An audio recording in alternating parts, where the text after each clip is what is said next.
donc je l'ai fait très en avance, mais c'est que ça se garde assez bien au congélateur. Je voulais vraiment gagner du temps.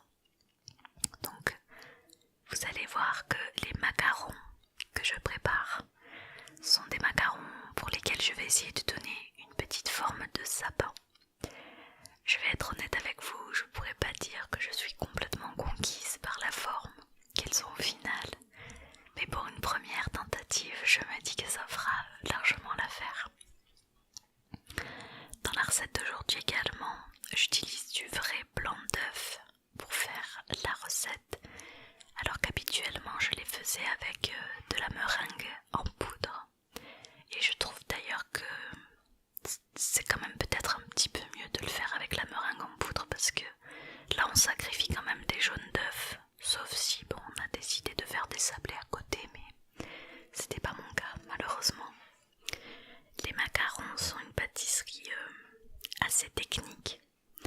J'ai mis du temps avant de savoir vraiment les faire et je suis toujours en quête de les faire un petit peu mieux que la fois précédente.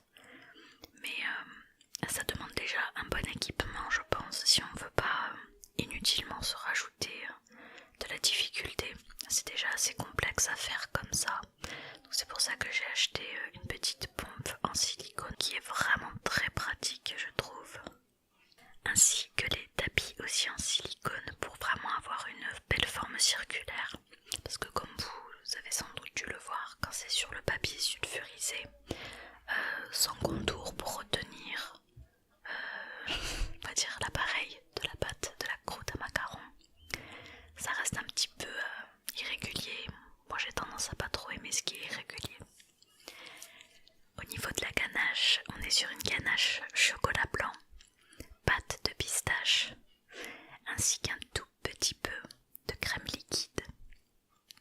Donc il faut la laisser prendre vraiment au frais et ensuite il faut la monter avec un batteur pour avoir une très très belle texture.